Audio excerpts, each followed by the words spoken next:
And those were great, man. I don't know. Prosciutto's so good. Tomorrow. Okay. I'm doing Alicia's show tomorrow night, which is she does tarot card readings. You got an almond in there. Oh, yeah, I put them on. They're so good. So, nice almondy flavor. Ralph's But probably tomorrow, like, "This motherfucker, eating the almonds." I'm grabbing a shit ton of garlic, and I'm going to make you guys some black garlic. Do with it as you want. I will give it to you. I want to see what kind of funky shit you guys are going to do with some black garlic. I'll pay for 10 pounds of garlic if you can make it. I mean, I don't even know what to charge for something like that. Just the price of the garlic. Garlic is dirt cheap. Garlic's what, $3.99 a pound right now? Something like that, yeah. I don't know. I have to buy it, go to Sam's and buy it in bulk, and just cook it over a long period. All right. Man, I feel like we've been really off subject this entire time. Let's do this double block. Boom! I do like a good German Doppelbock. All right. I feel like I have to go off fucking screen again. What did you pickle, Skip? What did I pickle? I pickled nothing. I put myself on a pickle by not pouring this beer, right? I'm gonna do this with some Actually, you know what? Pickled. some of this blue cheese with some duck fat. I'll be right back. Let me see if I have something. That's a nice smoky flavor. You're good. The duck fat? Yeah. Oh, dude. That whole is smoky. Wait 2 seconds. See if I still have some.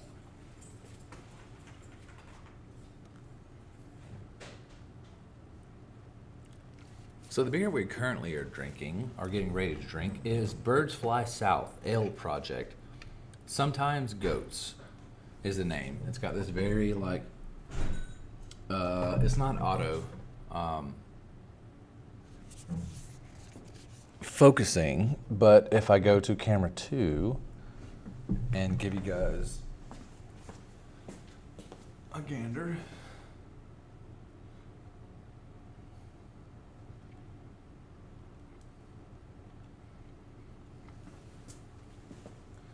So I'm going back to camera 1. All right. So this one is a 2021 beer, brewed in can by Birds Fly South Project in Greenville, South Carolina. It's 9.2%. It's a Doppelbock, a German Doppelbock. I'm going to wait for him to come back. In the meantime, I'm going to take a bit of this blue cheese, get a bit of this duck, and I'm about to go ham or duck.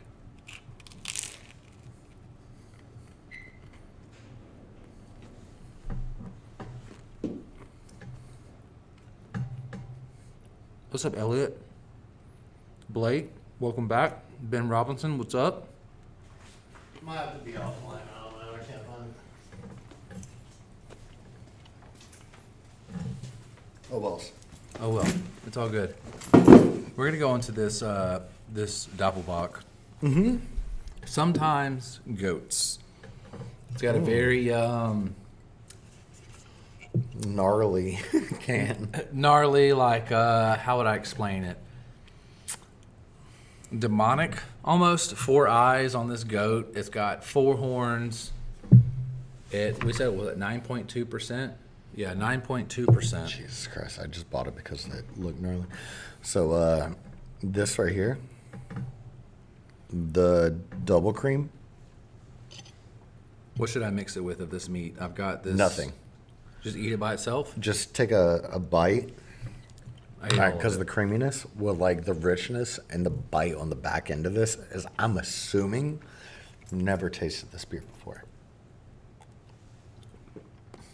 Oh, that's a good bock. Nice caramel notes. It's like I'm eating candy. That is great. The richness finished with it. That was a good beer. That actually probably be pretty good with those pecans. It wouldn't be. It wouldn't be that bad. So the curable of the beer with the double cream of the Green Hill, like on the finish, it just kind of felt like very smooth. The mouthfeel and the texture was there. You know, it was there for sure. I'm not really sure. This is a drinking podcast. So the host has taken a leave of absence, but seriously, Green Hill and this double block right here, I was very, very, very curious, but I'm gonna do it again. It's really good. The richness, the creaminess, the no acidity to it whatsoever. The milkiness of it, the silkiness. And then you follow it up with like just one of these. If you guys I didn't think that'd be that good of a match, but which one? the pecans? silkiness. No. The double cream. Brews and trade The skills. Green Hill in this, I really think is a good. The blue cheese. No, the Green Hill, the brie style cheese. This, the Yeah, one we that- had, that was actually good. I think that's a great pairing. There was a Great lot of pairing. sweet and caramel notes to this beer, which I love. Doppelbock. We had one at Pretoria for a long time. It was really. I thought really it'd be a good. little bit less sweet. Honestly, I don't know why, but assumptions will get your ass kicked. Is that what the saying is? I don't know. I don't know. That's a good beer. That's a really good beer. You said there's some significance to this beer, or is it this one, the Jolly Pumpkin? The Jolly Pumpkin, the sour. That's the significance. I'm gonna go ahead and drink this guy. Tart, tasty balance of malt, hops, and yeast. It's a farmhouse ale. Oh, you chugged it down. I did. So Now it's time to talk about Jolly Pumpkin. I would love in the future if we could sell small, they wouldn't be charcuterie boards, but to-go plates at Pretoria with you guys' stuff.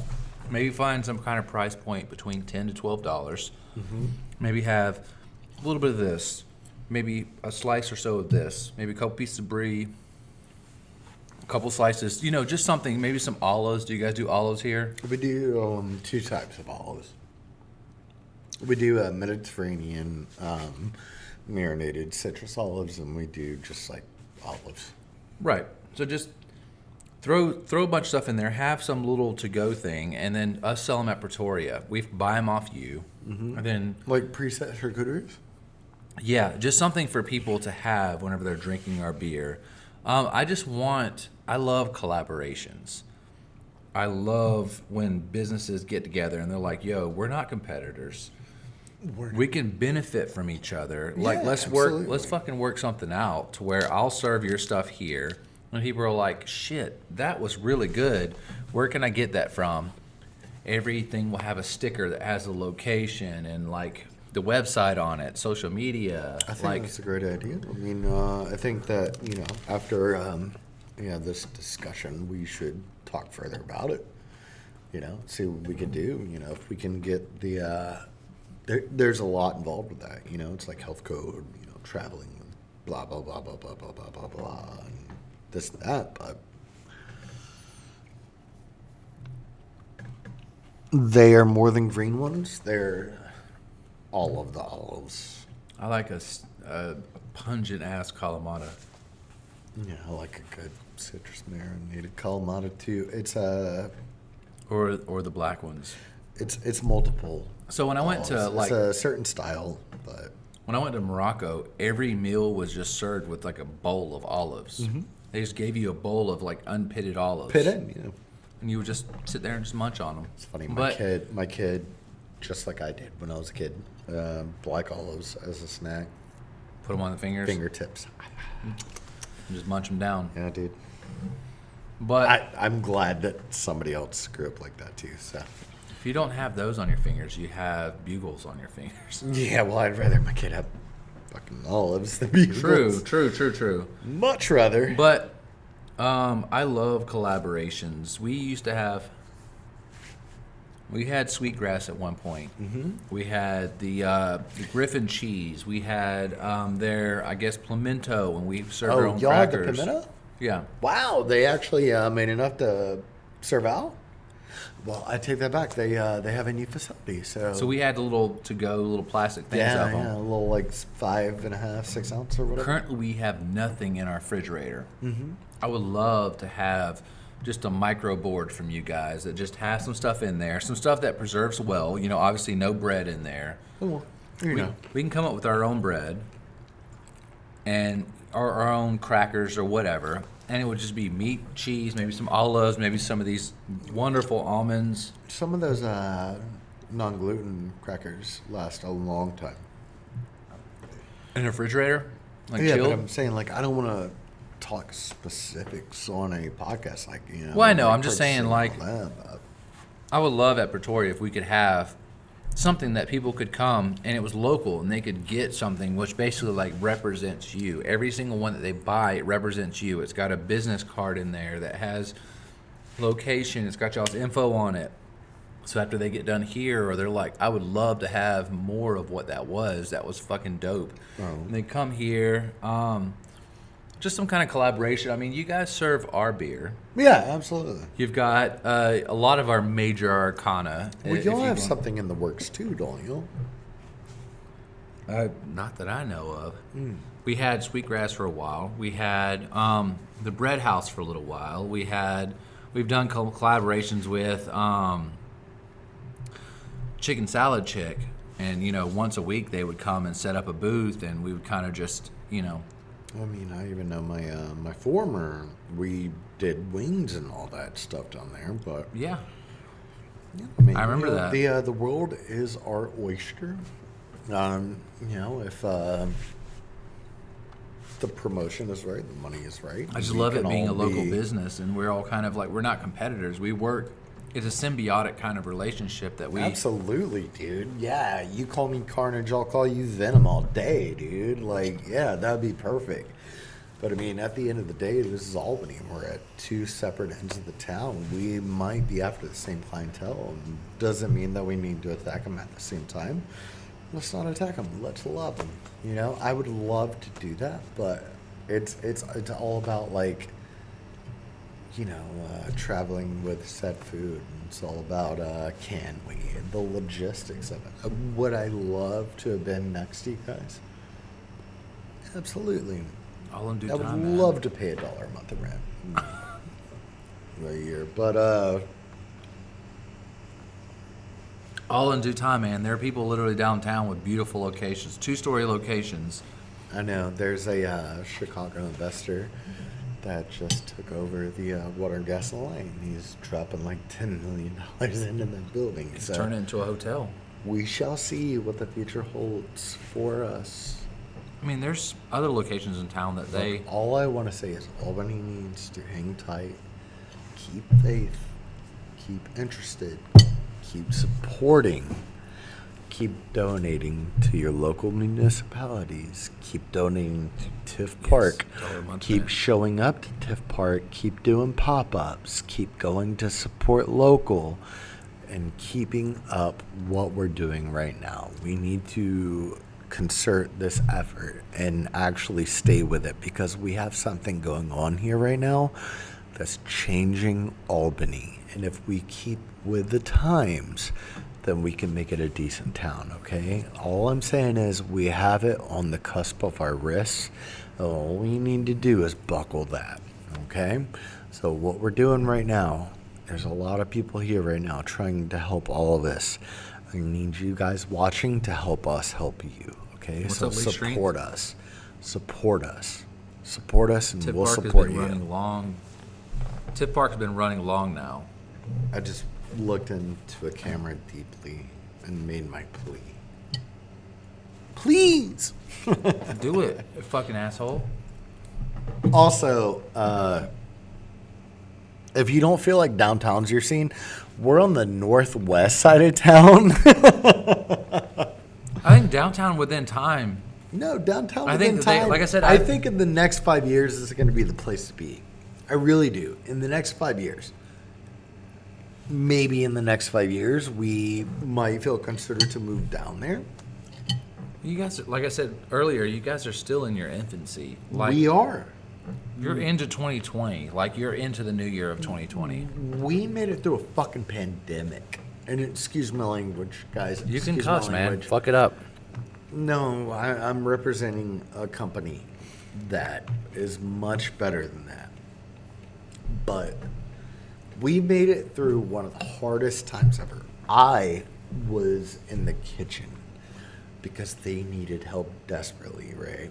They didn't need help desperately so much as they needed ideas and guidance for the people that they had, and I did that before I went to Arizona. I came back from Arizona. I still collaborate with Rob, the owner. They don't really actually need me that much now. I mean, more so I'm just really, really good friends with Rob and Melissa.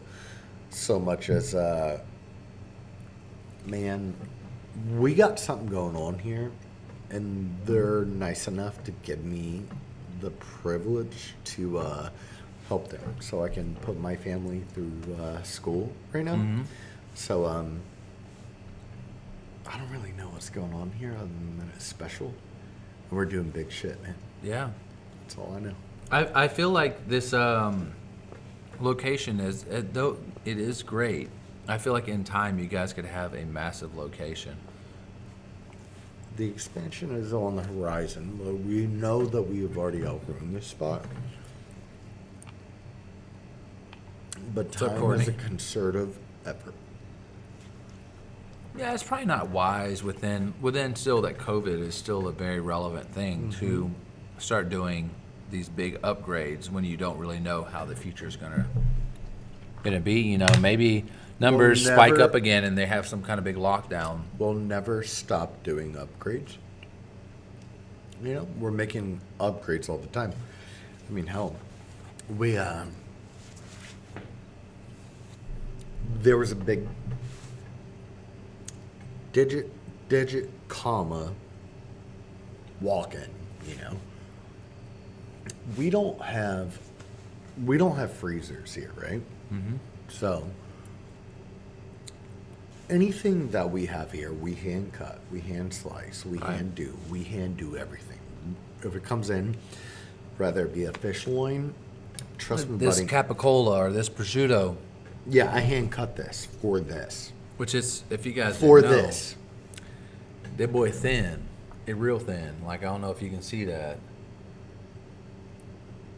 You think that's a piece of paper I'm holding? It's not. Capicola, charcuterie is, thinly sliced meats. We don't give you hero amounts to get you full. It's a taste of, you know?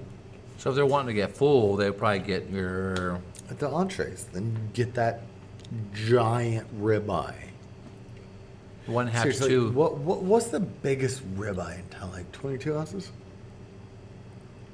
Here? Oh, I have no idea. Where do you think you would get that from? I'm not going to say other people's names, but I will tell you that our ribeyes are about 2 ounces thick and about 13 to 4 inches. It's enough to feed 2 people handsomely. Yeah.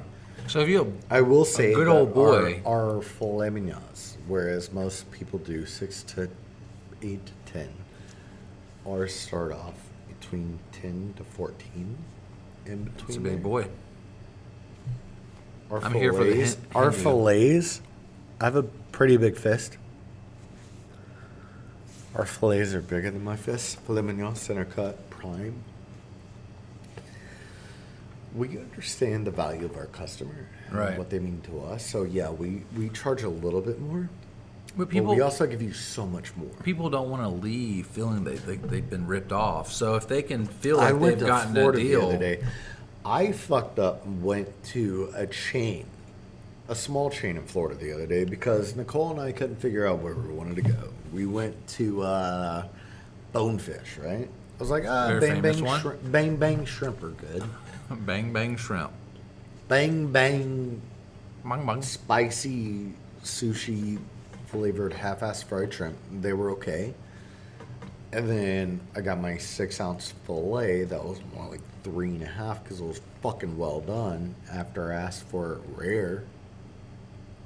Well done. Sounds right. Sounds right. Fuck it. Who am I to complain? Check. I don't care. Nothing's gonna change the fact this is a shitty experience at this point. So I put it in my mouth. I took 2 bites, said fuck it, and we left. We don't do that here.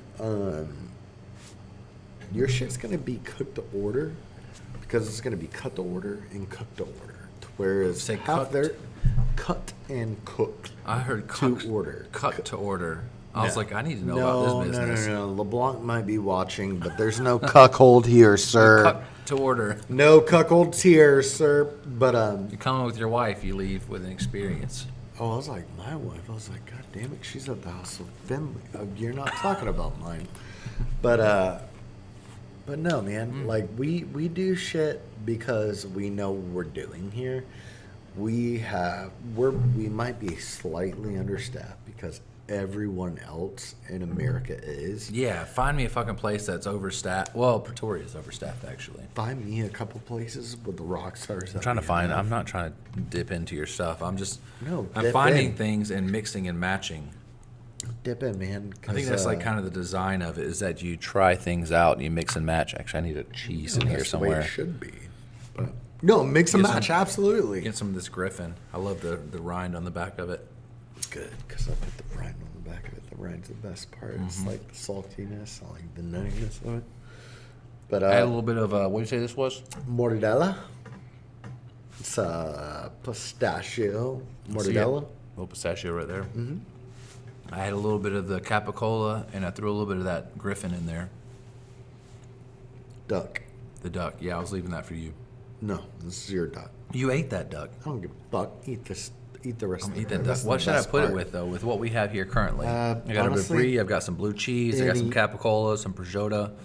Prosciutto. Anything. The fattiness and saltiness would go great. I with love the this. spiciness in this. It's not spicy as in like it's not abrasive. spicy. Not an abrasive spice, but it's spice that you notice it and that it's got a good flavor. It's sweet and spicy at the same time. It's a sweet heat. Which works well with the duck, the fat in this. Oh, and I don't want people to be turned off by spicy. It's not fucking spicy. You can taste a whisper of spice, A suggestion. a hint, a kiss on the cheek. You're like, is that? I don't know. It was so fleeting. I don't know if it was spice. Yeah. It's just Like the fake weed in the early 2000s. It just went away. spice. People still get fucking smoke the shit out of some spice. Do they? Yeah. Wow, dude. And They there's usually that have like pot marks on their fucking face. and their little Delta what I don't know. There's like Delta 8, Delta 9, right? So confusing. One of them. So it's funny you mentioned it because I was on an episode last Monday with Daniel Watson, and we talked a little bit about it because Jeremy, who Jeremy's owner, a great dude. For Yeah. the record, Jeremy Dollar, great guy, has helped many people quit smoking cigarettes. He helped me quit smoking cigarettes. Delta 8, if this is true about it, then so there's Fuck a yeah, certain blend, Consort? or whatever that is illegal, but there's a Delta 9, or maybe it's Delta 9 that's illegal and Delta 8 that is legal technically. They kind of get by on that's that. the That's that the good gray good. areas. That's that good. Good catch. Caught you, bitch. Blake Watson said, "I'm here for the Hindu." The Hindu. We don't know. What is the Hindu, Blake? Tell me what the Hindu Fucking is. tell us, Blake. Tell us, Blake. The fuck is a Hindu, Blake? You're like right up in the microphone. What's Hindu, Blake? You ever heard of Smerbe? It's kind of pronounced weirdly. Smerbe. Now we're getting into some like dynamics of shit that I don't No. know. You know it. You've had everything in Smerbe, but you haven't had it. There's somebody's like, "Hey, this is Smerbe." Is it living in Florida and being blacked out drunk for 3 years? No, Smerbe is Dutch, and they're open-faced sandwiches. So they'll get bread like this. They'll take meat, they'll take cheese, they'll take fruit or veggie, and they'll make an open-faced sandwich. So that means there's only bread on one side.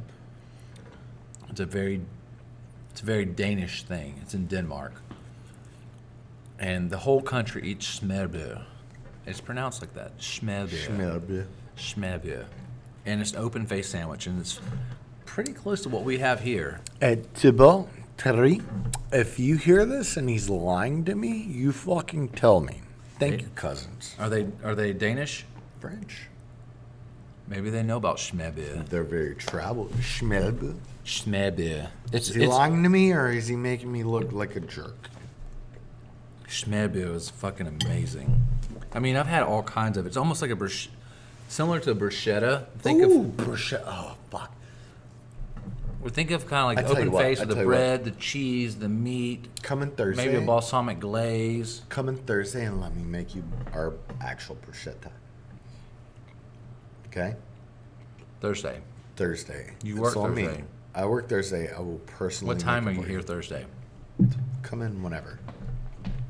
You want to come in at 2:30? I'll make it before. So we you open. guys are open. You said that you were closed on Sunday, Monday, Tuesday, correct? Yeah, we're open. We're open Wednesday, Thursday, Friday, Saturday. And this is So from we're- 4 to 4 till 10 on weekdays, 4 till 11 on weekends. a little bit of this prosciutto. But you bring your ass in on here. Bring and that let me ass. Make you a prosciutto, and I will make you something that you've never had before. I know. That'll be I've had some fresher. Italian prosciutto. I've had some like prosciutto in Italy. Good for you. It's good stuff. I literally ate everything there. I Have you didn't give a shit. Have you ever had an Alta Cucina, like fresh tomato bruschetta? I don't know. I just ate it. Everything there had funky names to it, so I just ate it. What the fuck is Everything there has funky ass names with it. It's like a fancy rum with tomato. Is all it is, but it's better. So come on in, man. Come on in Thursday, and I'll make you a bruschetta. But I'm also going to one-up it and fry some prosciutto parma, and then put it on top of it, like layers. And then I'm going to put a honey and balsamic reduction on top of it that I made the other day. So it's going to hit like every flavor profile that you could ever imagine. And I'm not going to put it on regular bread. I'm going to put it on sourdough. Really sourdough. Maybe even like rye sourdough. So Don't tomorrow, know yet. tomorrow, Don't contact me. no, tomorrow I'm buying garlic. I'm going to Sam's or wherever I can buy bulk garlic, and I'm gonna start working on that black garlic. I don't know who the fuck this is. That guy. No, that's John. What the fuck is he doing here? I don't know. Hey, go run back.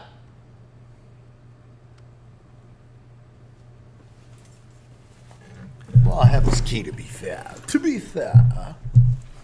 So, tomorrow I'm getting some garlic. I'm gonna go ahead and start making that black garlic. By about 12 days, it should be ready. I want to make a black garlic pesto, but I don't want to love take pesto. that much black garlic and make pesto out of it. I'm literally giving you a gallon-sized Ziploc bag of black Then I garlic. will make a black garlic pesto. Do whatever you want with it. I'm going to make a black garlic pesto. Hello, listeners. So this is Skip Rouse with Corks Wine and Charcuterie. We might or might not have a up? black garlic pesto. Use it how you want. I don't need any kind of like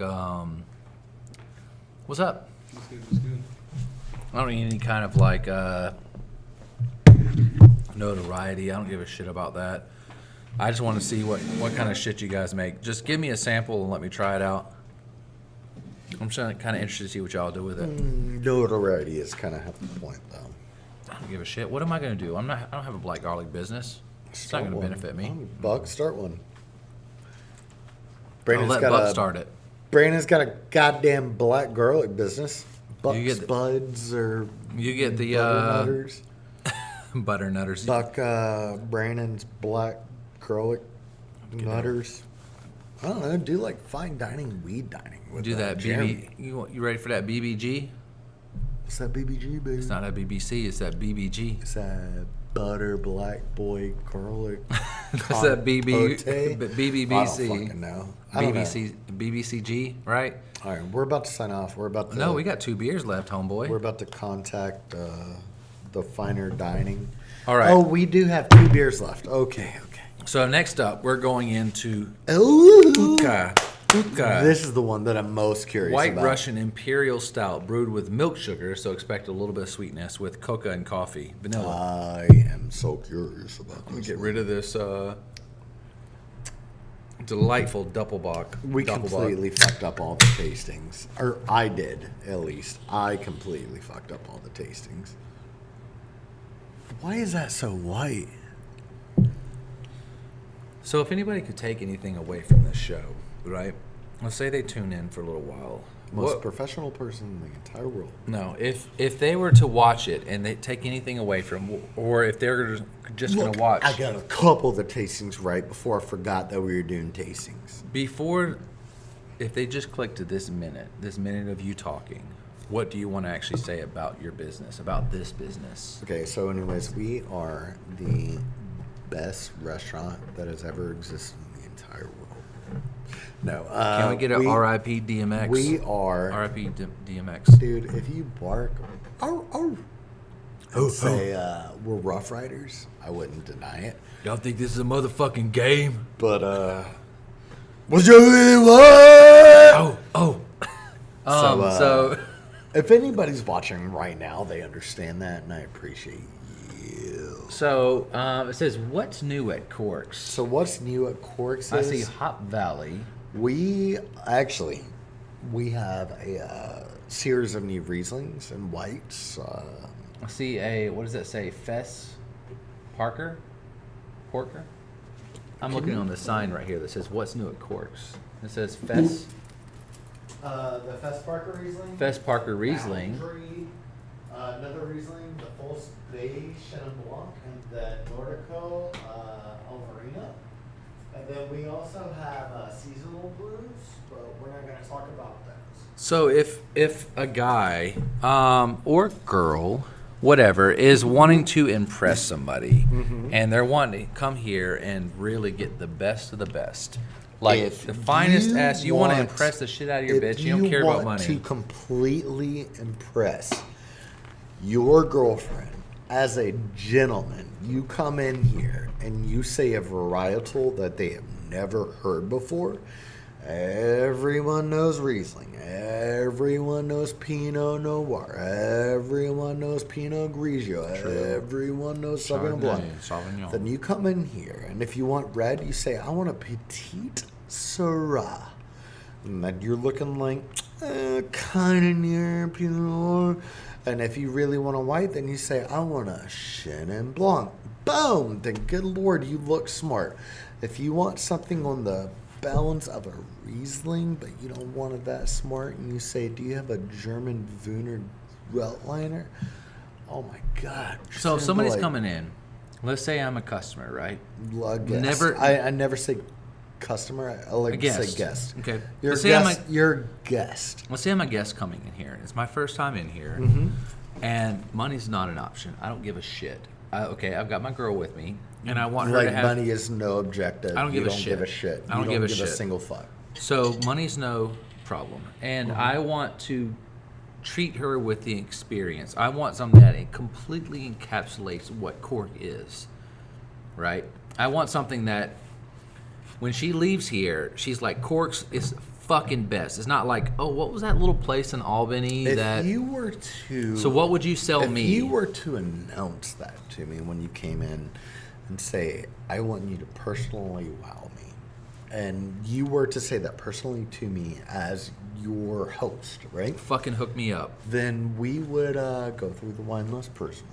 We would talk about different flavors, different profiles. None of that. different- Just fucking give it to me. Just give it to you. Just give it to me. Number one, Just your choice. David Allen. David Allen what? Co? No, not quite. I'm coming in as a customer, correct? A guest. I'm coming in here as a guest, and money's no option. And I'm like, just give it to me. Give me the experience. What wine are you giving me? What board are you giving me? What experience are you giving me? There's two options. There's four options, really. There's two different comparisons. They can meet each other. No option. So I don't want to choose anything. We You just give it to me. We sometimes do something called chef boards. This prior chef board, we did a Korean-inspired chef board, which Say Korean a expired? Korean-inspired. So I did Okay. a bulgogi, I did a Bulgogi. kimchi, I did a braised pork wonton with So that goes from your previous cilantro experience of honey. having that business before, correct? It was your mixture of No, Korean. my business before was Italian.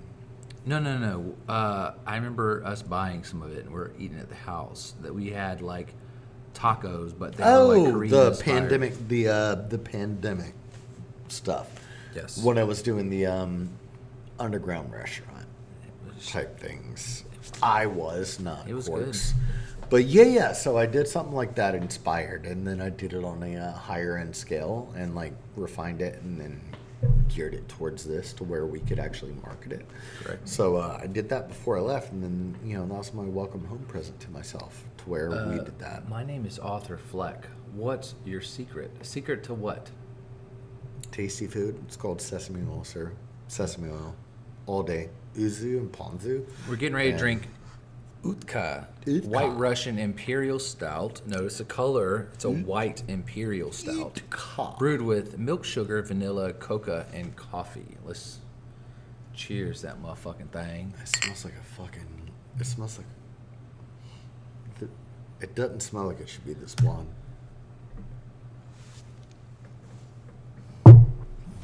It's got a sweetness to it. It's got I guess that's the coca I'm tasting. It tastes like Florida to me. I don't know how to describe it. Tastes like Florida. I don't know how to describe it. It tastes like heavy. So the this is heaviness sinks. in that. 9% ABV. And where is this from? Crooked Stave, Hazelnut. I don't like the hazelnut. Denver, on it. Colorado. Hazelnut. Hazelnut. I And it's got the taste it again. it's got the madrushkas, the Russian dolls on them. Yeah, Looks like cute can. looks like babushkas, like Russian Yeah, grandmothers. babushkas. Cute can.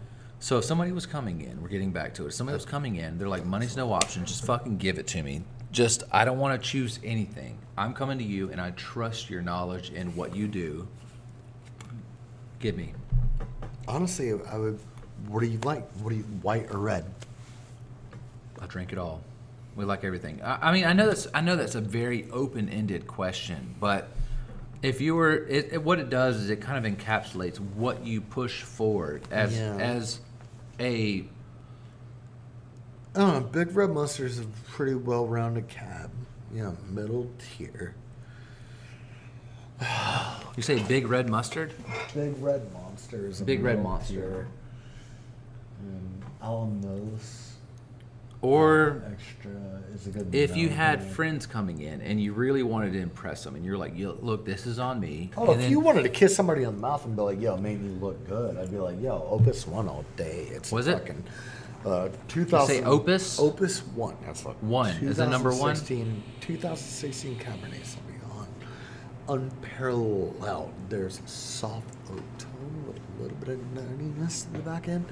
And then you have this lavender lily taste under your tongue, but the tannins not quite What's hitting up, Ross? the back Ross of Meadow? your tongue. Not quite hitting the back of your tongue.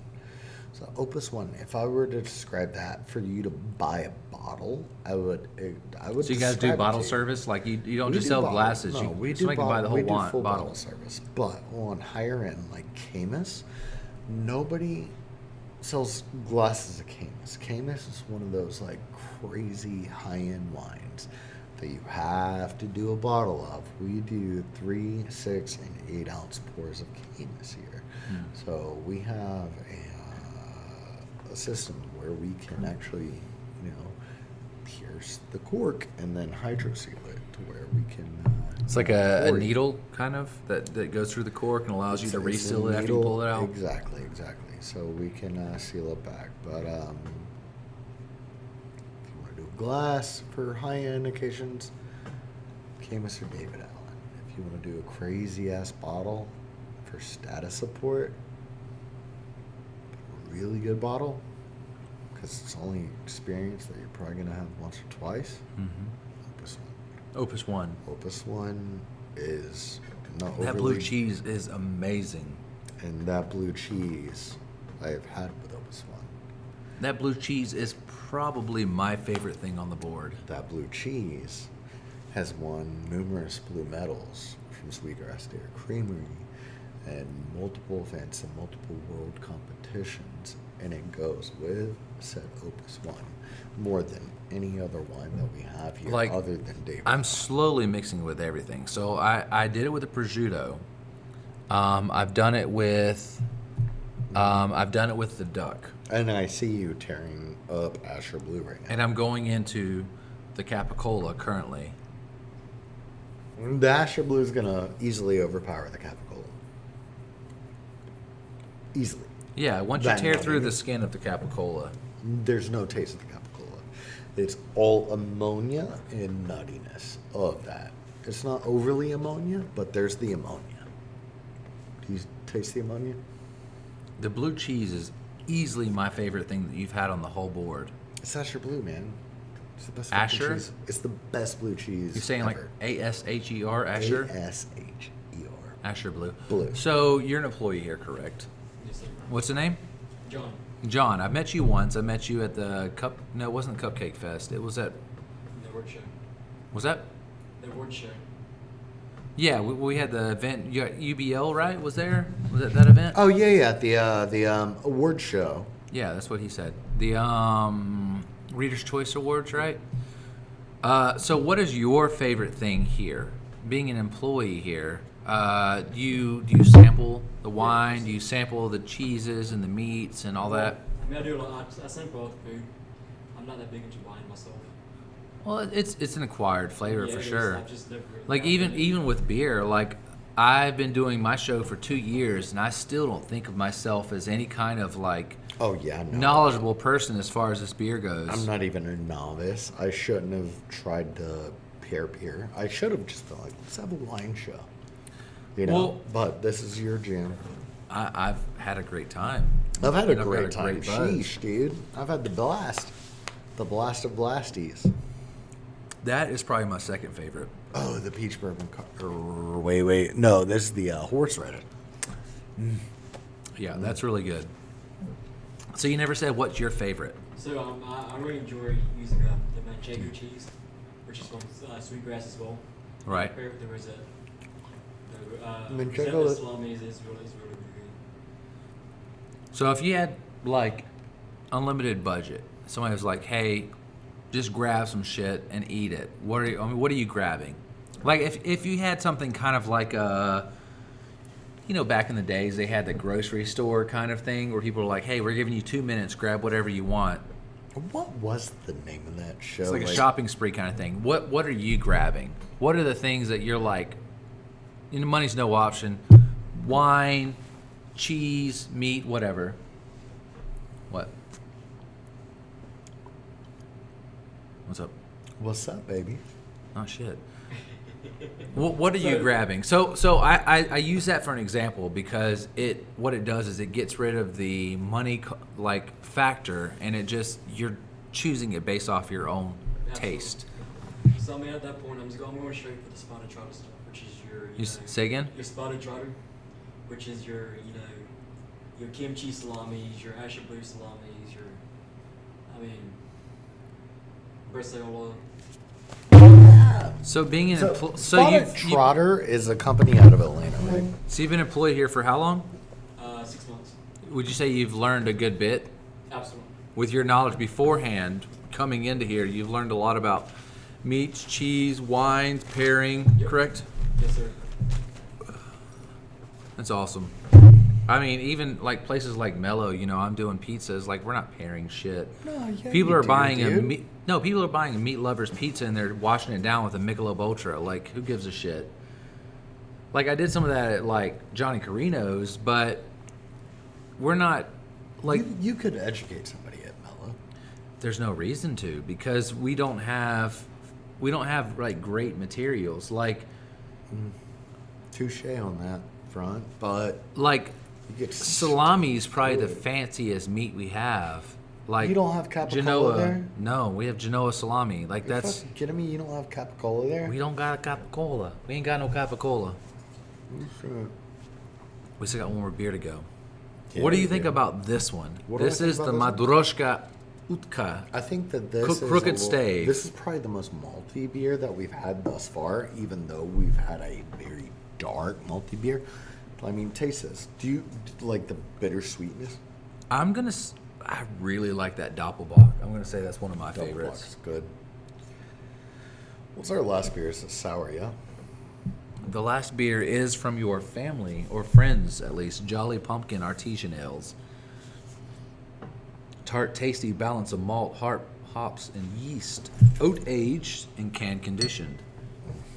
And this is 4.5%. It's a sour. Cheers and mahalo It's plenty. a saison, isn't it? It's what, Dexter, Mississippi? Is that, or is that Michigan? No, it's Michigan. Michigan. It's Grand Rapids or Traverse City. Dexter. It says cheers and mahalo. Cheers and mahalo. Break that bad bitch open. What's up? Oh, I still got some beer left. I should quit being a little bitch and drink it. You can't drink after the fucking show is done and break down. I'm not getting blacked out drunk on your show, dude. No, we haven't. I mean, only beer we really had to worry about is this one. Yeah, that I have. I haven't. There's Like a couple. that one. That one is also high ABV. That was like 9.5. 9.5. 9%. Sir. Are you kidding 9%. me? I drink all of it. Sir. I You know don't what? let. I can say this now. Stand up. Stand up. I can't. I'm pouring a beer. No. You stand up after that because I want the world to see that I am smaller than you. I can't tolerate what you can anymore. Like, honestly, No, seriously, stand like, up. I'm so curious. to be real, what's in this glass over here to your left? In this foam glass It's over a here. very sour beer that is going to be No, delicious. over there. What is that? Liquor that I haven't touched in a while. When was the Blake last time I Watson, touched it? sir. Very long while Open ago. up, That's open why I up. couldn't get blacked out drunk. Open up, jeez. Yours I had- opened up a lot more I than had mine two did. drinks before I came on the show. Two drinks, because I was nervous. This man told me about his. So what's great about this You show? told me about how many people that watched this shit over the time, and it made me freak out. So I drank 2 drinks before I got on said show. What's great And about then the I show? took her easy. So one thing I do love about this show is that I find that the alcohol or the beer Definitely is, opens up people. It does. It is the lubricant for conversation. So Fuck yeah, it sometimes I'll is. have people on and they're super, not saying this is you, but they're like super withdrawn and they're a very quiet person. They're like, oh, you know, this is what I do. And then after like beer 4, they're completely like, hell yeah, man, I'll be making the shit out of some blades. I'll be stabbing folks with knives. Like they'll open up. You know, it's a bit excessive, but they open up and you get to the real person. You get to talk about. They're not so withdrawn. You know. Do you want to talk about my inner fears? They man? can Do you get- want to get real deep. They can get some capicola and they can mix it with some blue cheese. You just took a big old hunk of blue cheese. So I know that you love blue cheese. now. God, I love cheese, and blue cheese is one of my Look, favorites. Asher Blue is in my top 4 favorite cheeses. I already told you that. Excuse me. I already told you that is my favorite of the night. All of this, the almonds. It's the best, dude. Marcona almonds, Asher blue cheese, prosciutto de Parma, and motherfucking. It's the best. These pecans. So- These pecans. Look. Melissa makes these pecans, right? They're so fucking good. This motherfucking blue cheese right here. That's number 1. Number 2. Explain it. It's jelly. It's a Explain it. goddamn Motherfucking this motherfucking thing right here. horseradish apple jam. This shit's good. Number 3. These fucking pecans that have a little bit of cayenne and paprika, right? Correct? Smidge. A kiss, a whisper. Pearlescent. Gloss. A Pearlescent. glaze. A gloss. A glaze. That's Oh, number lick. 3. Capicola, number 4. The Griffin, number 5. There's an in piece of your blue cheese. There's blue in there. Oh, I mean, it's blue cheese, I like it, whatever. Yeah, okay. Prosciutto, number 6. The almonds, number 7, which is not downplaying them. They're still really good. What else do we have? The Brie, number 8. Dude, you put the fucking Green Hill at number 8? The duck, number 9. I'm gonna let him duck at number 9. Literally everything in here was superb. Like, Are you that's- doing this in chronological order of what This you is- like to love, or just this- naming things? That's what I like. I'm and about this to fight you. This is last place, but it's still good. Mortadella with pistachios, that's fine. That is a fine last place. It's But mild. I want your It's viewers mild. to know that he is every sort of fucking wrong. But to each his own. I'm It's not the going to accent for judge him. I'm not going to judge him. Who Who I said say? it? Say it, Skip. Bum me out. It's the accent for me. Yeah, so you're a liar. Capicola, The Capicola is probably great. number 3, number 4 for me. Like I said, Really, Capicola's number motherfucker? 4. Blue cheese number 1. The horseradish, Blue cheese apple, is great. butter, jelly, jam. Prosciutto di Parma is fucking good too. It's not Kodo. It's not that bullshit. Fucking Capicola. over-seasoned bullshit. Actually, Capicola number 4. The pecan with the cayenne and paprika number 5. This motherfucker said pecan. Now I want to say pecan. You know? That's kind of what it does. You put a fake Either Jersey, way- you put a fake Jersey accent on it. Either Now I wanna way, say pecan. I would like to say that everything in here is supreme. It's sublime. Which is why I keep reaching over Skip every time to grab this, because what I have on my plate is rosemary. Eat it. It's fresh rosemary. You Take can't a eat bite. it. You can't eat it. It's an aperitif. You can't eat it. It goes good with You this. can make tea. Goes good with this beer. Does it really? I wonder. I actually think it might. So I'm gonna take a bite myself. That's Actually, actually quite citrusy yeah. with this beer. No, I'm not bullshitting. Eh, Run it. actually, no, it's not bad. We're pairing. What beer is this exactly? It's goddamn Jolly Pumpkin, bitch. Jolly Pumpkin, Artesian Ales. Excuse my language. Tart, tasty, balance of malt, hops, yeast, oak aged, can If condition. anybody's up past midnight, they've heard worse. So, excuse Yeah. my language. The rosemary with this tart ale is actually really good. 4.5%. We said this is out of what, Michigan? Traverse City? Dexter. Or what, Dexter, whatever. Man. Same, Mismo. It's all the same.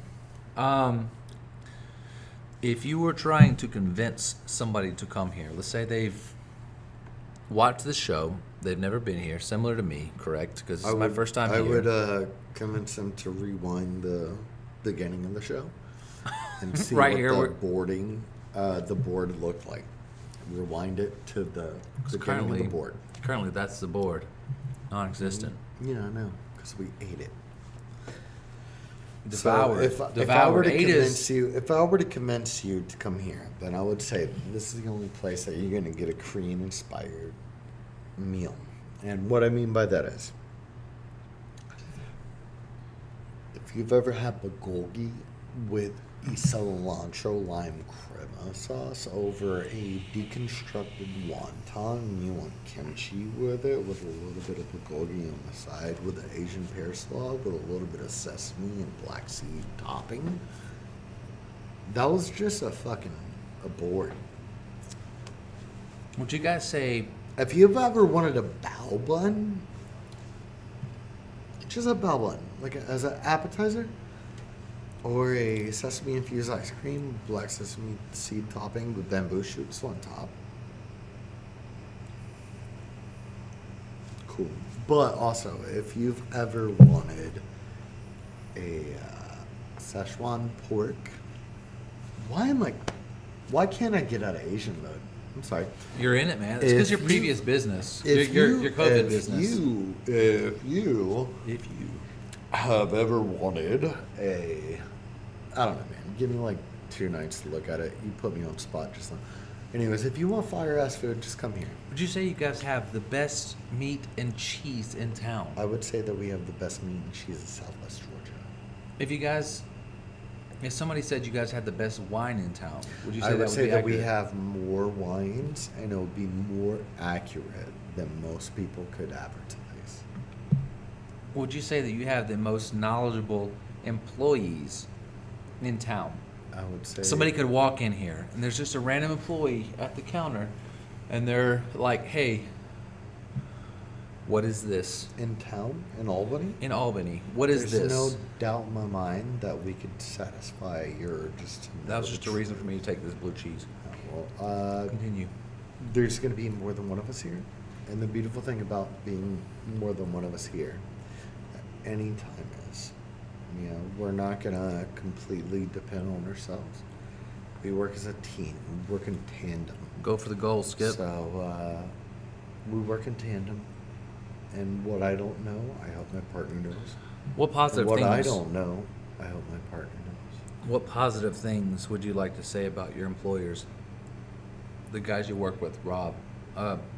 Dude, boundless information on this. The fact that they let me come in here and completely. Like honestly, by looking Honestly- at honestly? them, I would not assume that they are the current owners.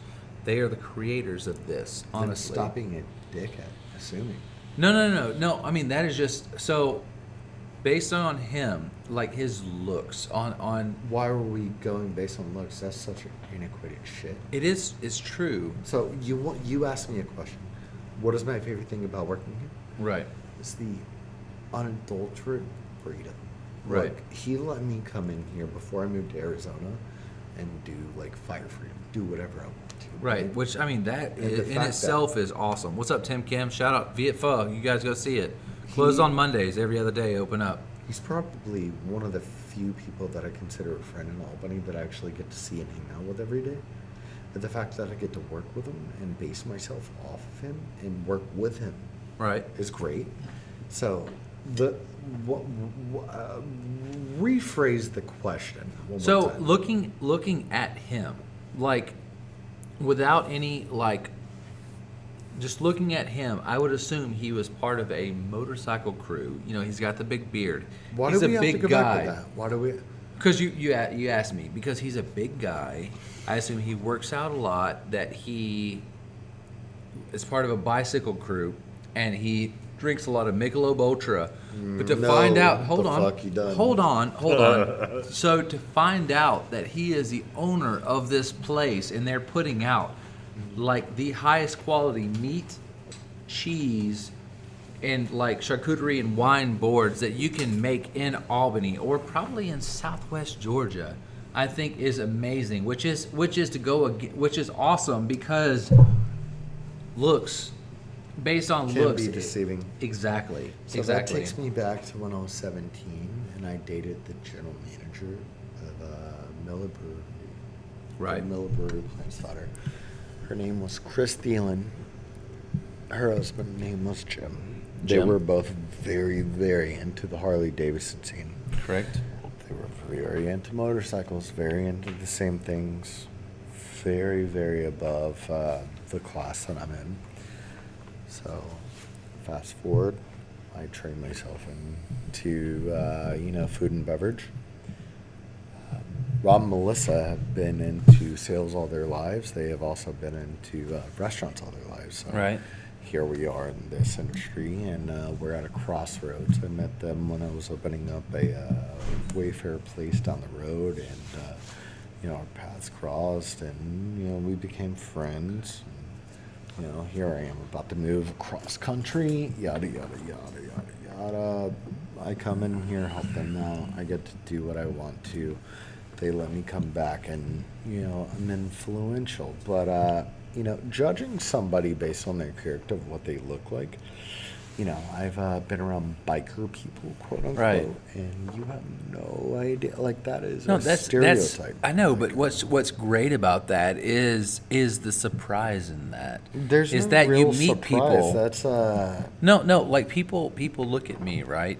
They look at me and they judge a certain way, but it's always great to see that juxtaposition, or to see that it's super cool that if somebody were to look at him at just face value, and then they look at his business. I would hope that somebody would look at him at face value and see him as a good businessman first and foremost. If they looked at him face Well, value, they Melissa, wouldn't see but any of that. I look at him and I see an admirable person.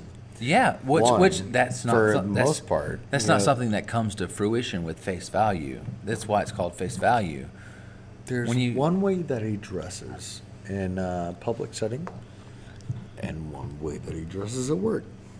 You know? Who gives a shit about tattoos? No, I didn't. Does he have tattoos? I don't know. Who gives a single shit? Who gives Anyways, one single shit? Look, we got the best food in this town. in the I know. current climate. I just think it's awesome. Like seeing what somebody feels about something or feels about somebody by face value, and then seeing them being completely different than what they assume. I love that. Like seeing if we're comparing beers.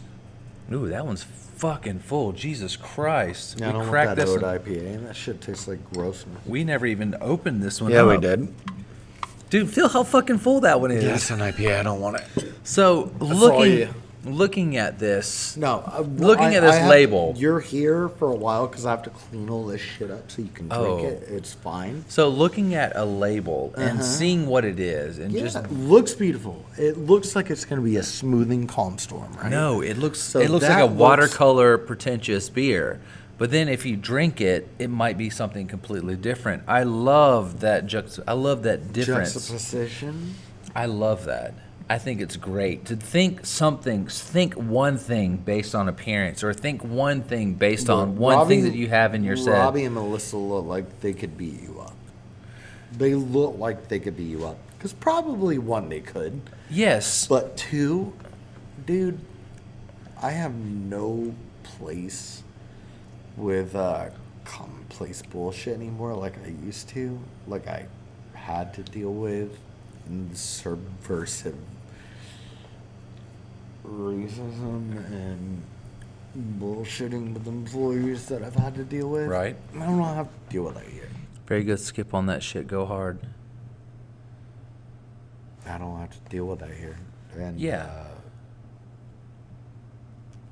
I'm very happy wearing that. No doubt. What I'm saying. I'm saying saying is, look, we treat people properly here. No, That's no. all that fucking matters. I get that. What I'm saying is, I love the difference of what perception versus reality Dude, actually is. I love that difference. I can't speak frankly about what I want to, but I will say this is the best option in Albany. One, to work at, to be friends at. Like, one, I met these people doing so much completely different, and I fell in love with them as people, right? Had no opportunity or ideals with joining them. Right. They offered, said no thank you. It wasn't within my realm. Boom. Pandemic happened. Please come join us, blah, blah, blah, blah, blah. They're just good people. They're friends. No, First they're and cool as foremost. shit. First and foremost. The they're fact friends. that they let... Two, they take care of us all. Three, Nobody that's here wants to fucking leave here, which is a great sign for a business. If people don't want to fucking leave here... One or two people, but that's in the industry combined because they have alternative problems. And When you that's have a not our fault. business and you have people that don't want to leave, and you have people waiting out the door to get jobs here, that is a great sign. I wish we had people waiting at the door to get jobs here. I know people who want to work here. Tell them to fucking come talk to me. I don't think they're worthy enough to work here. Tell them to come talk to me and I will evaluate you. I don't think that because I hold Corks at such a high standard. We are at a that- higher standard. Man, look, that I don't think they are worthy enough to work here. let's do a panorama. Like, you have to know over 160 fucking There are, he upselled it. There are over 150 beers or wine here that you need to know about. Like, I upsold it to you just fucking talking about it. huh?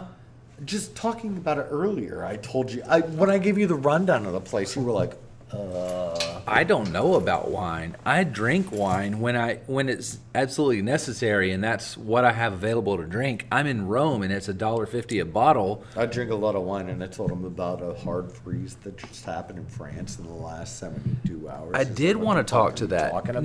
No. Talk about I was that. like, I wanted to talk about that. Hi. So what's going on in France? So France just had a And hard how is that going to freeze. affect the business? So really, I don't really know the severity of it other than what it was in Chateau Provence in the south of France. Chateau where Provence. Most of the rosés are, but in the southwest and eastern part of France, it was a pretty hard freeze where it fucked up a lot of the grapes. So a lot of the grapes are not going to make it through.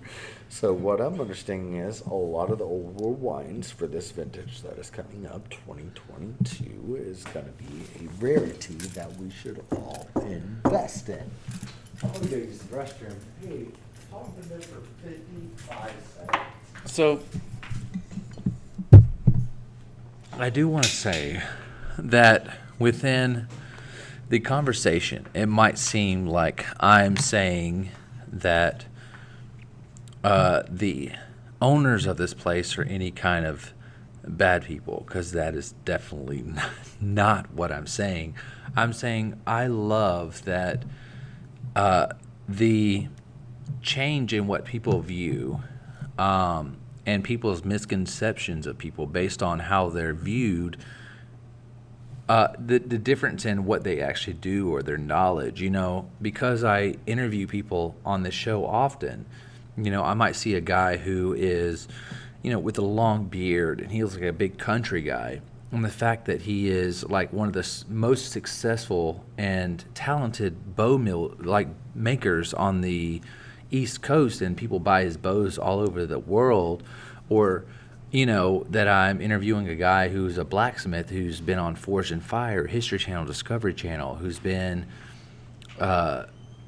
he makes props for Amazon. And, whenever I used to play video games with him, he just looked like a farmer, seeing these people and like making assumptions, which everybody does, making these assumptions of what people do and their skill trade or their knowledge, and then finding out that they're completely different than that. I love that. I love speaking to people or interviewing people.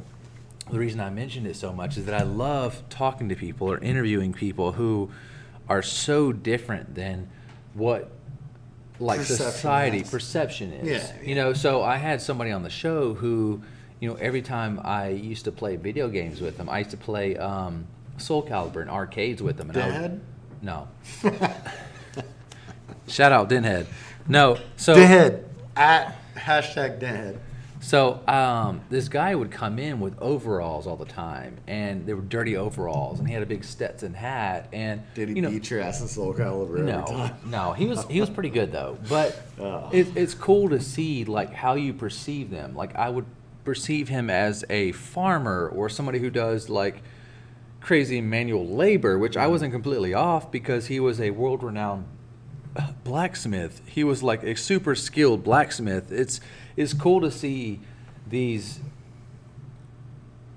They aren't bad people. No, they're awesome. They're super awesome. The fact that they're allowing me to do this here, and the fact that they put enough faith in Skip that they have him here and kind of running this whole thing, like they are great people. Skip is great people. No, I mean Robbie and Melissa are wonderful human beings. No doubt.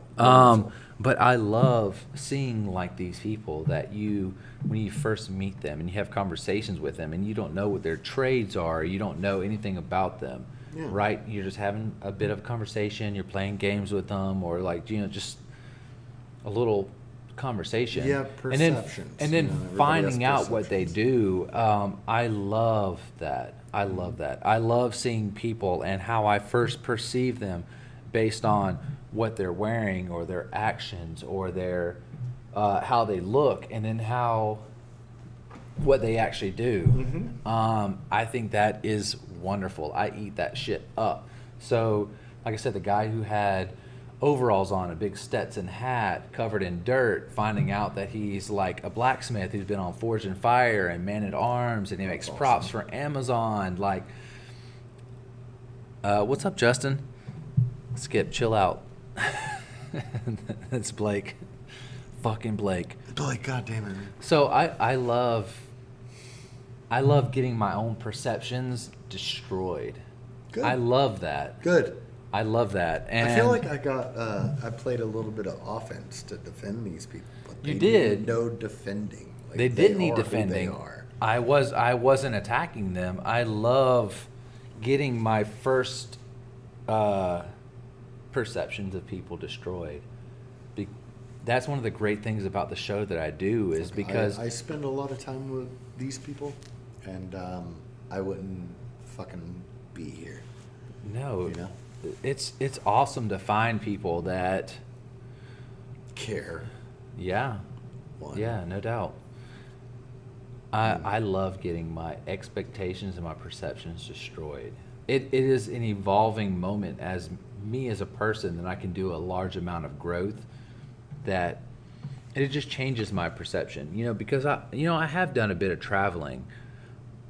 It's cool to see Well, I challenge you to this weekend. black garlic. No,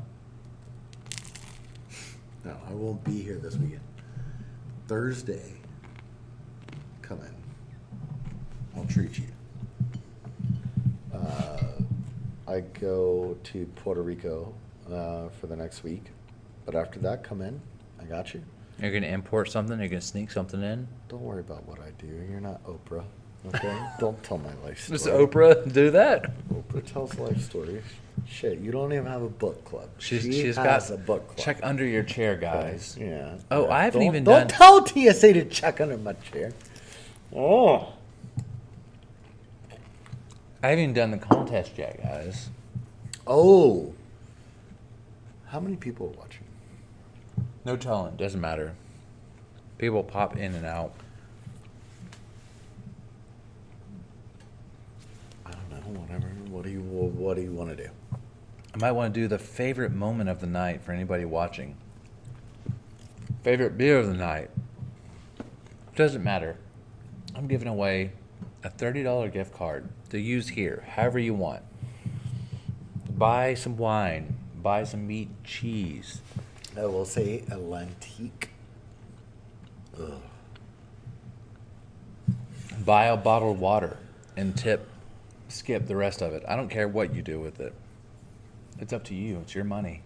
$30. Show up and buy the kitchen a round of beers. The next person to type in prosciutto and type it in correctly, spell it correctly, the next person to type that in, you're the winner. Prosciutto di Parma. You heard that here. Prosciutto Prosciutto di Parma. de Parma.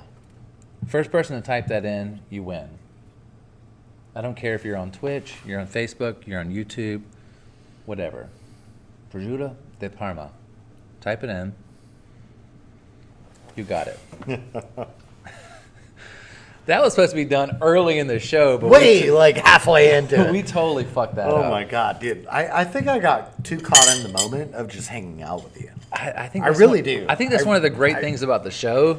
because you just like I haven't been able to like hang out with somebody one-on-one in so long. Oh, Like, oh my god! dude, please get on that IPA. completely biffed. That this is one. good. Is it? Get that. You got an empty one over there.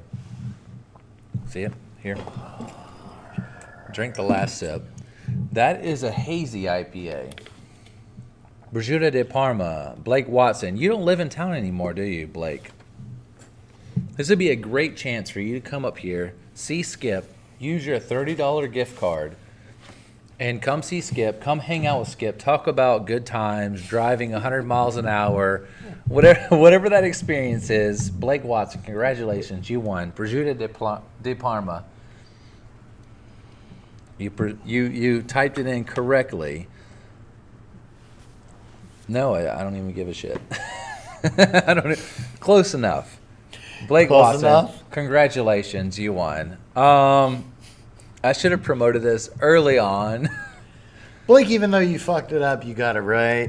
You Blake- fucked it up, but you. Blake's got it actually right. been here since the very beginning, No, so no. shout out to Blake. Come see Blake's me. that boy. I actually used to go to church with Blake Blake back in the used to days do- at Amazing Grace Baptist Church. Blake used to. We sang out a lot.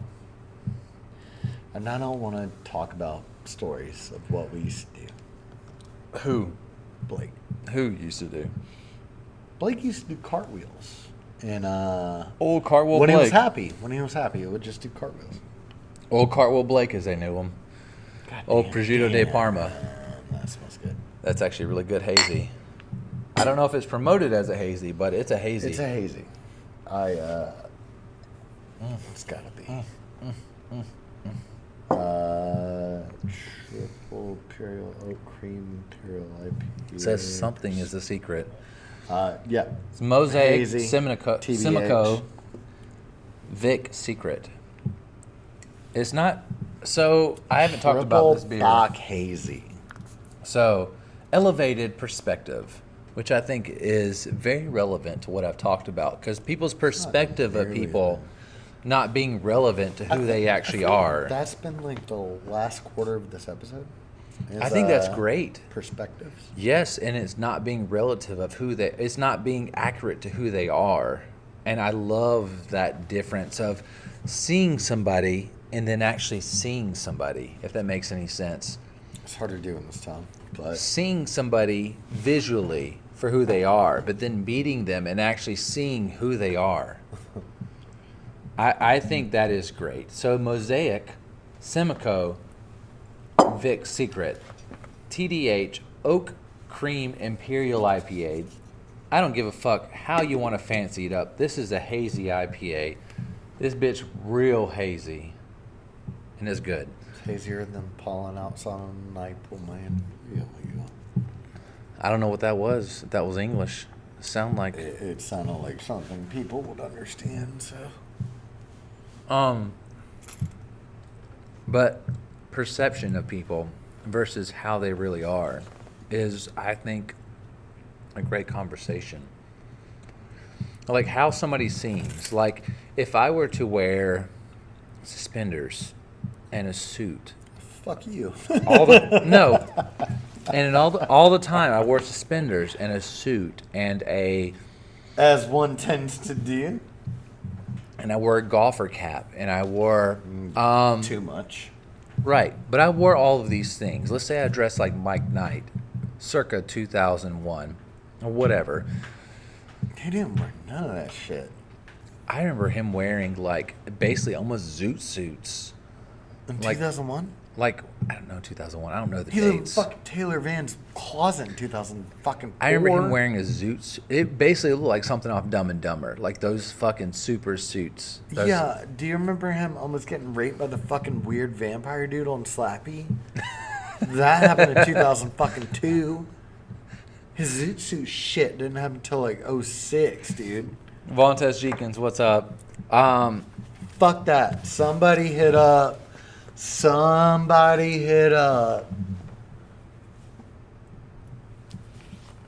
Motherfucker. No, but- no. But what I'm saying though is like I get what you're saying.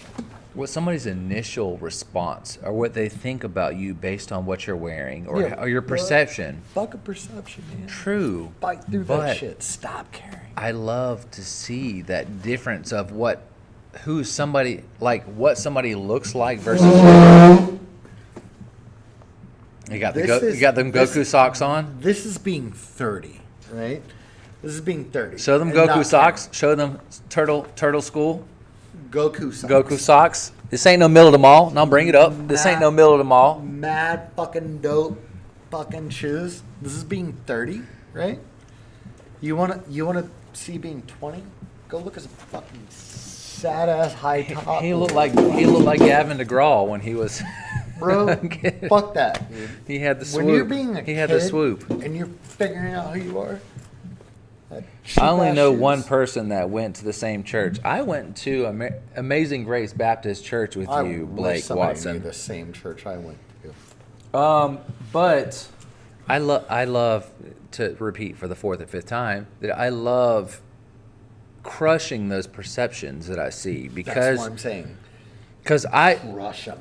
Because I don't, like, when I see somebody, I don't automatically assume that they are that way.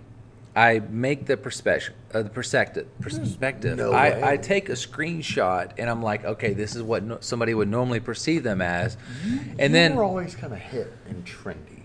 Always. You know, I teetered on like, I'm broken in. what's up, Zach? Welcome back. I thought you were sleeping. I'm like broken in a band, you know? Like, last 3 or 4 years since I ever had my kid. I'll, like, You've done straighten some. up, you You've know? done some cool shit. Yeah. You've done some cool shit, and you've gathered some great knowledge along the way. You've worked at some great places and gathered some great knowledge. Exactly. But I think it's cool to like shatter what share. Yes. Continued education. True. Is my biggest thing. But I like to All shatter I want to misconceptions of people. do- I love to show people wrong all day. I love to be wronged often Well, good. because I do Good. so much learning from that. Yeah, same. I love learning. But I love shattering misconceptions into Yes. continued education. I would much rather educate somebody on something that they didn't know much about than shatter it. That to me, that's so much more rewarding. Is instead of like it petty. I mean that petty fuck you shatter is great. It is a good high. But the long-term value It's less of fulfilling. Continued education is more fulfilling. So yes. What's great about this I like to be business, petty, but I love to continually educate. right? Because that's kind of like the point of all of it. If you're not doing growing, then what's the fucking point? What's great about this business is that about Corks. Let's get back to Corks. Is one of the great things about this is that from let's say I'm a good old boy, right? I work at the farm, and then a lot of this stuff on here. Bring your ass. A lot of the stuff on here might seem a bit pretentious. Uh-huh. It might seem a bit much. Absolutely. But if you break it down to what it is simply, so if I were to look at jamon, right? Ham, right? Spanish ham. Jamon. That If you're literally. talking about jamon iberico to a kid from Lee County, he's Right. gonna look at you and be like, Right, fuck are you but if talking you break it down simplistically, like I'm talking about a ham, a pig that has been eating nothing but a certain kind of acorns, and it affects how his meat tastes when you well, kill Daddy's him. only been eating nothing but pie cones. Right, but it's But if you break it down to acorns are more fatty simplistically and- what this stuff is, it's nothing super Yeah, bougie. the It's diet's really the not taste of what goes into. right. We could go about this all day. I- I'm sorry. I could counter everything you're saying. So, anyways, what a pig eats is gonna reduce its diet to this. Right, And right. give you a continued taste of this and this and this and this and this. So, what are you getting at? Right, because essentially what you are what you eat is an actual valid thing. No. That if a pig does nothing but eats acorns, that the flavor of the acorns that he is eating is going to go Be into fatty and his rich. right. So when you Acorns look are at the fatty and rich. cheese, when the cows are what they ate, or Jersey dairy cows are what most wheatgrass uses. 98% Jersey dairy cow stock. Jersey dairy cows. So they use mostly grass fed. So what they do is grass fed, and they grass finish them to where they concentrate all the grass. And they They're all mix it super down happy to where cows. It's like fat grass. So it's all grass. All grass. So So essentially, they do something called a Solaire process, to where they use an Irish grazing process, to where they have multiple fucking fields, to where they take their fields, right, and they Right. rotate them gradually, to where all of the cows can feed on one field, and then they rotate them to the next and rotate them to the next. So that way the fields regenerate themselves and they can still eat same grass year round, different spring fed grass. So it might be a little bit different milk content, a little bit different, production, but All of that stuff they is are kind of portrayed through the- all around. They're rotationally grazed to where they are 100% grass fed. So that's the difference between a rotationally grazed cow and a regular cow. So that's why sweetgrass is that much further above, because they are true grass fed cows. which is the cheese that comes into the boards. A lot of the boards that they have here is back Oh to my the God, I acorns. forgot that we're on air. We are Hey, on there. hi. We're on there. Yes. So I was talking about that, like if a good old boy comes and let's say he doesn't know a prosciutto from a bologna, right? That you can, like the employees here are knowledgeable enough that they can kind of explain things in a simplistic way that when you look at jamon, like a certain type of jamon, that the ham is just something that they've grazed on acorns and you can taste it in the meat. Or when you look at a prosciutto, or you look at, you know, the Briosola. yeah, the brio, or you look Briola. at the blue cheese, the wonderful #1 blue cheese that I had tonight, which was great. Or this, that it basically is stuff you've already had. It's just really fine tuned to a really specific kind of way that, and these guys set it up to where you can taste everything and throw it a board. I can pinpoint your flavor profile with your meat selection and your wine selection, pair them, and then make them married. So, if I can do it, our staff can do it. So, Blake Watson, where do you currently live? Because you have now currently a $30 credit to Corks. Currently. So you can come in here and get $30 worth. I don't care if you get $30 worth of wine, whether you get $30 of that blue cheese, which is amazing, whether you get $30 towards a board, it is all up to you. I would say do a He is the person to do a ask. 3 board and 2 glasses of wine, and I'll pair them for you. He'll hook you up, and then you guys can catch up on old times. This is the perfect time to come in. You might not be available Thursday. I'm coming in on Thursday. I will be here Thursday. You told me to come in Thursday. I'm I will coming be in here Thursday. I'm gone for a week after that. I will be in Puerto Rico. Puerto Rico. Puerto Rico. It's a long explanation for that. But Thursday. But if you can come Thursday, if you can work it out Thursday, I can't do wine. Blake Watson. Travis Goodson, what is up, Travis? Where the man hell with the were voice you at? himself. Hold up. Travis Goodson's watching? Yeah, where the Hold fuck up. were you at, Travis? Where the hell were you at, Travis? Why are you still up, Travis? I thought you were supposed to be I taking thought you care were of supposed to babies. be here, Travis. Babies. You're supposed to take care of babies, Travis. I thought you were supposed to be asleep, Travis. What was your name again? John. John? John says, where the hell are you John at, what? Travis? So Sullivan? Right on. So I met you once. I met you during the event. We said that was the Reader's Choice event, correct? And you didn't have to wear a tie, but you were kind of doctored up a bit because it was an important event. I And may have, I dressed him. but that's when I first met you. Travis. Travis, why are you not here? Fuck are you, Travis? Don't say met like Travis. strong words. He's a really good, gentle guy. Huh? I just left his house. You what? Left his Why house. is he Where the watching fuck right is now? He Travis could have at? been here. Travis could have been here. Could You have been should've- here. He could have been like, oh no. John, you could have brought him with He was you. taking a dip in the fucking ratings, and he could have sang. He could have sang. He could have been on the God, piano. he has a and beautiful voice. we could have brought him on the piano. True story. Travis has a beautiful voice. I don't know if he's watching or not. Anyways, he plays here most weeks. Travis. Let's do a future episode where I set up the camera right in front of the piano. Travis plays music, and we have charcuterie. And in between, Travis eats charcuterie, talks about his favorite, and plays piano. We talk about A Corks. Travis episode. Travesty. Yeah. It's called the travesty. Travis. Travis. Yeah, it's travesty. It's a whole Travis Is he event. still watching? Do you know how? He's still watching.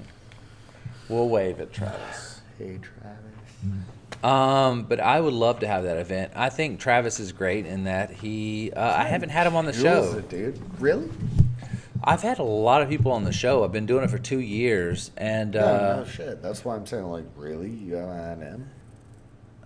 I don't know. Originally, I just kind of like I connected with like blacksmiths and bow builders and guitar builders and brewers, and like I connected with these kind of people Or, Jake and I just did episodes where we just highlighted certain style of beers. Folks or whatever. But I haven't actually connected with Travis. There's a lot of skilled people. And when I did a post on Facebook, a lot of you great people out there commented and told me different people that I should see. Probably all of you great people. Nobody wanted to see me, but here I am. Say it closer. Nobody wanted to see me, but here I am.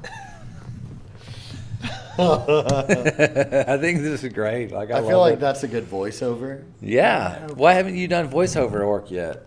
Because nobody's given me the opportunities. Nobody's giving me opportunity. Nobody's giving me the opportunity, see? Yeah, you're on the... I know how to do it. Clock- Shit, my dad's a fucking Radio Hall of Famer, man. Clockwork Orange, the animated series. Yeah. They're beating people with canes. What the fuck time is it? Is it 2 o'clock yet? No, it's 1:14. It's still early. Okay. It's still early. I'm still drinking on this hazy. I have to get this motherfucker out of here.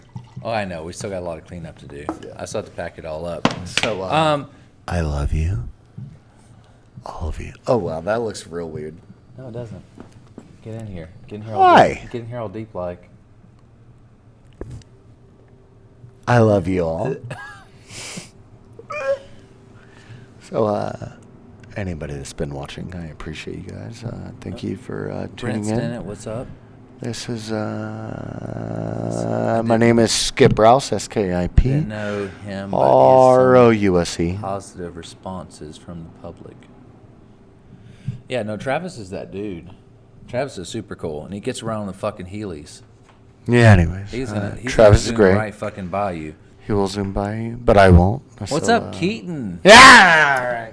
If you guys need to I'm know done. some fucking from fucking Malaysian, you like. Either way, guys, if you look at the location, over 150, I think he said somewhere around 160 different beer. 165 different ones. 165 different beer. They've got crazy amount of cheese. The employees are super knowledgeable. They do 2-inch fucking steaks, right? What'd you say? 1 3/4, 2-inch steaks, Inch and ribeyes. a quarter to 2-inch Ri- ribeyes. That's ribeyes. The Fucking fillets, the them fillets. thick boys. The minimum fillet is Fucking going to be about fist. 9.5 to 10 ounces. Look, fucking 10 fist. ounces minimum. Like his fist. His fist is bigger than my fist, but they're big old fucking They're big old big. meat hunks. Come see John. Come see fucking Skip. Come see Rob. Come see any of these guys. They're super awesome. They're knowledgeable about what they do. They can set you up a great ass board. The location is beautiful. I love the Edison bulbs. I love the amount of wine that's up here. It's a great place. To be honest, this is my first time here, and I'm just blown away by it. And I'm excited to see what you guys do in the future. I'm excited to see what. I mean, I know you guys fist fillets. Yes, they are fist fillets. I'm excited to see what you guys do in the future because 2019 working in 2020 and during COVID, I'm excited to see where you guys will be in the next 5 years because, I won't fucking be here, but I will take multiple trips back to Albany, and I'm excited to see what Corks is going to do because with the team they have here, the sky's the fucking limits, and they've got great produce, they've got great materials, they've got great people, they've got a great location. I'm super excited. Blake Watson, make sure you come into here because you currently have $30 in fucking store credit. So I need you to fucking use it because I'm paying out of my own fucking pocket for you to fucking be here. So fucking be here, okay? Fucking do it. Fist fillets. Get $30 worth of fucking fist fillets. That's what it's called. Just come to Skip and say, Yeah, I'm just going to beat you up. And Just say- $30 to fight fist fillets, Say- motherfucker. say, Skip, give me fucking $30 full of fist fillets, and he'll come out here and beat the shit out of you. Yeah, dude. He says would probably pummel me. That You're- is like 5 times the size of he says you're fucking welcome. What's up, Keaton? All right, come back let's get people our final fucking thing from the show as I eat some of this fucking amazing blue cheese. Shout outs again, the blue cheese is phenomenal. Sweetgrass State blue cheese, man. Asher Blue. Named The after their second kid. Asher. It's named after their second child. Asher, their second child, Asher. Your blue cheese, Asher, is phenomenal. knows. It's He's phenomenal. well aware. It was my favorite of the night, the blue cheese. I want to thank you for coming on my show. Thank you for I want to having me. thank again the owners of Corks, this beautiful location. Rob, you guys have done a great job with this place. Great location.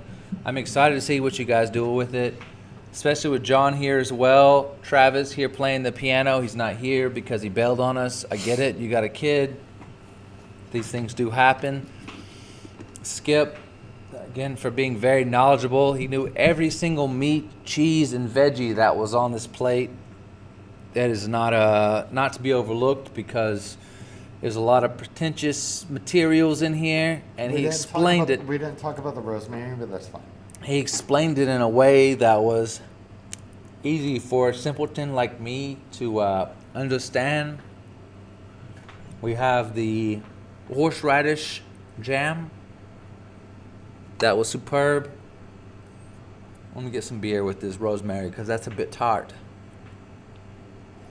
Starting to talk a little bit like you're from Boston, man. You really have a good setup, Skip. I wish you well. Don't wish him well. Come in here and see him. This is the location. What's the address? There's an address. Beer's involved, so he forgot it because it happens with beer We are. and Jameson. Don't fucking cheat. Get out of here. Forget about it. Get out of here. But Off of Dawson Road. just look it up, okay? You're a smart guy. Figure it out, okay? Blake, I should know this. Blake, you got a $30. $13.25. You leaving? Dawson- It's 2,700 Dawson Beer. 2700 Dawson 27 Road. 2700 Dawson Sweet- Road. Sweet files. Bring your ass. 5. Come get some cheese. Come get some meat. Some good wine. These guys are good. Skip, my guy. John, my dude. Rob. Bless his soul. The saint. It's not dead. What the fuck? He's not dead, but he's a Stop saint. talking like you're from Jersey. He's a man. saint among men. Okay. Stop talking like you're from Jersey. It's freaking me out, man. Don't be freaked. Be blessed by the presence Yeah, of be it. blessed. All right. Anyways, we're blessed. This We're very is blessed. weird. Either way, Blake, make sure you come in because you have $30 of store credit. Blake, you do have $30 of store credit. You come holler at us. I Come love see you. the Skip. He will take care of you. You will leave with a full belly and a happy heart. You also have 90 days to do that per Georgia State recommendations of Where- awards. Where do you currently live, Blake? We He can work it lives out. somewhere around here. Contact him. You're his friend. Contact him. Y'all work it out. Bada boom, bada bing. We're going to end the show. It's been great. It's been pleasant. I want to thank you. Skip. John, come to pick up your key. I get it. I understand. It's been awesome. I hope you guys have a great week.